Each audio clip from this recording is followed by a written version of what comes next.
오늘은 8월 23일 사사기 9장 1절부터 15절까지의 말씀입니다. 기드온이 나이가 많아 죽습니다. 이제.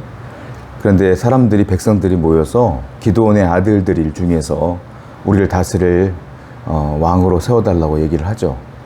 근데 기드온은 뭐라고 말하냐면, 아니다. 너희를 다스릴 자는 나도 아니고 아들도 아니다. 그렇게 말합니다. 오히려 그들에게 분명히 말하는 것은 너희를 다스릴 분은 하나님 외에는 없다라고 말하죠. 그리고 기드온은 죽습니다. 그런데 오늘 1절 말씀 보니까 누가 그들의 지도자가 되냐면 여룻바알의 아들 아비멜렉이 세겜에 가서 그의 어머니 형제에게 이르러 쭉 나와요. 누구냐? 여룻바알은 우리가 알다시피 기드온을 얘기하는 거죠. 바알과 다퉜다 이런 뜻이잖아요. 자, 기드온의 아들 아비멜렉이 세겜에 이르러 왕으로 선포되어지는 겁니다. 지도자로 말이죠. 자, 왜 그러냐면 세겜 사람들을 선동해요. 아비멜렉이. 그리고 세겜 사람들을 등에 업고 그가 이제 이스라엘 지도자로 세워지는 것입니다. 자, 굉장히 중요한 단어가 있는데 세겜이라는 단어는 굉장히 애매한 거예요. 사실은. 왜냐하면 세겜이라고 하는 지역은 이스라엘에 속하진 않았어요. 그런데 이스라엘에게 굉장히 우호적인 사람들이에요. 그게 애매한 거예요. 이스라엘은 아닌데 이스라엘에게 우호적이다. 또 하나, 왜 이 아비멜렉이 세겜 사람들을 등에 업었냐면 그 아비멜렉의 어머니가 세겜 출신이거든요. 근데 이 아비멜렉의 어머니는 여룻바알의 첩입니다. 이 첩도 참 애매한 거예요. 무엇이냐면 가족인 것 같은데 진짜 가족은 아니고, 그렇다고 가족이 아니라고 하기는 또 가족 같기도 하고, 이게 애매한 거예요. 여러분, 신앙의 비극은 어디서부터 시작되느냐? 이 애매한 것에서 시작되는 거예요. 신앙은 무엇이냐면 내 인생 가운데, 영적인 생활 가운데 애매한 부분들을 줄여나가는 것이 신앙생활이다라는 거예요. 세상인 것 같은데 세상이 아니고, 세속화 같은데 세속화가 아니고, 이런 애매한 것들 있잖아요. 내가 하나님을 바라보는 척 하면서도 여전히 세속화되어 있고, 이런 애매한 부분들을 줄여나가는 것, 그게 신앙생활이고요. 신앙이 좋다는 건 이 애매한 부분들이 별로 없는 것, 그것이 신앙생활을 잘하는 분이다라는 거예요. 오늘도 여러분들에게 애매한 부분이 어디입니까? 세상과 하나님 사이에 애매한 부분들이 있다면 다 쳐내야 돼요. 그리고 오직 하나님만을 바라보는 믿음의 사람이 되기를 축원드립니다. 또 2절과 3절을 보게 되니까 이 세겜 사람들이 아비멜렉을 지원한 이유가 나와요. 그 왜 그러냐면 이 사람 2절과 3절을 보니까 이 사람들은, 세겜 사람들은 철저하게 하나님의 뜻을 묻는 사람들이 아니에요. 자, 아비멜렉의 어머니가 세겜 사람이야. 그리고 그 아들 아비멜렉이 이스라엘의 지도자가 되면 자기들에게 엄청난 이익이 따를 걸로 생각을 한 거예요. 그래서 이 아비멜렉의 후견인으로서 세겜 사람들이 서 있는 것입니다. 철저하게 자신들의 이익을 위한, 하나님의 뜻과는 상관없이 분명히 이스라엘 백성들을 다스릴 지도자를 뽑는 것인데 하나님께 묻지도 않고 그냥 오로지 100% 자신들의 이익만을 위해서 이 아비멜렉을 세우고자 한다라는 거예요. 그리고 아비멜렉과 그리고 세겜 사람들이 추구하는 바가 같았어요. 그래서 서로 마음이 합쳐졌기 때문에 그를 세우려고 애를 쓰는 것이죠. 한마디로 말하면 아비멜렉도 하나님의 뜻과는 무관한 사람이다라는. 자, 이 아비멜렉이 지도자로 세워집니다. 5절과 6절을 보니까 그가 지도자로 세워지자마자 제일 먼저 한 게 있어요. 그게 뭡니까? 기드온의 아들들이 많았거든요. 70명가량이 돼요. 근데 그 아들들은 전부 다가 아비멜렉의 경쟁자거든요. 그 사람들을 어떻게 합니까? 다 죽여버립니다.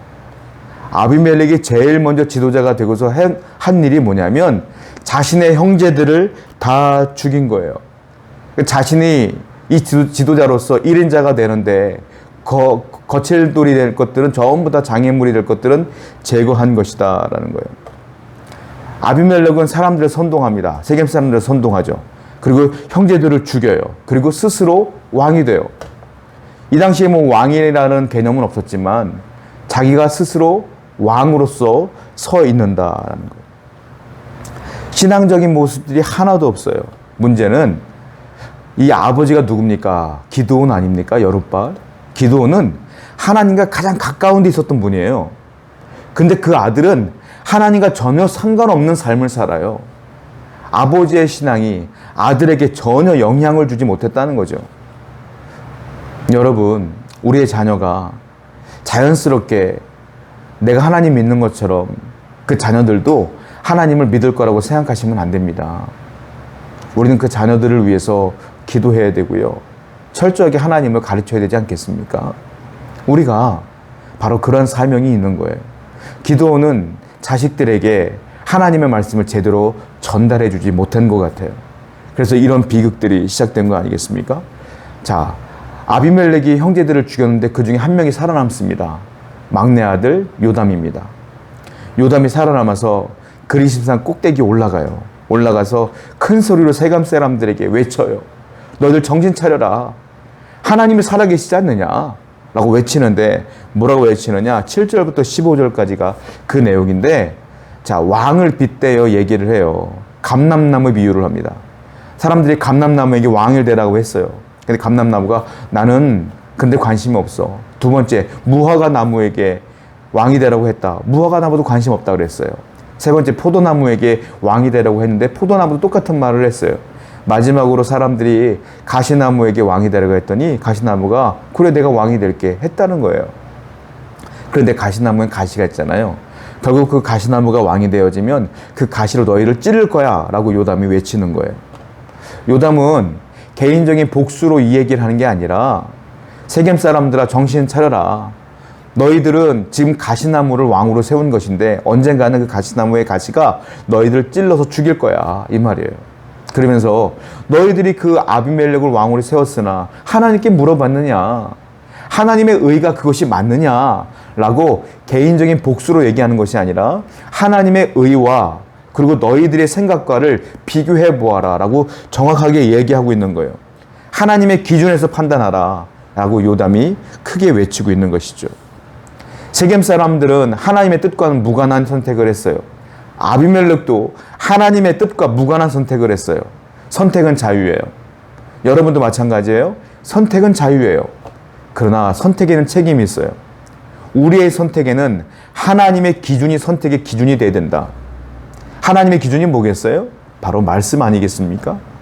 말씀을 제거하고 내 욕심대로 선택을 하면 그것이 잘된 것처럼 보이겠죠. 그러나 마지막에는 반드시 멸망이다. 오늘도 여러분들에게는 수많은 선택지가 있을 겁니다. 항상 하나님께 물어보시고 여쭤보시고 하나님의 뜻이 무엇인가를 발견해 나가는 여러분 되기를 축원드립니다. 기도하겠습니다. 하나님, 아비멜렉과 세겜과 같은 선택을 하지 않도록 도와주시고 오직 하나님의 말씀을 기준으로 삼아 선택하는 자가 될 수 있도록 인도하여 주옵소서. 예수님의 이름으로 기도드렸습니다. 아멘.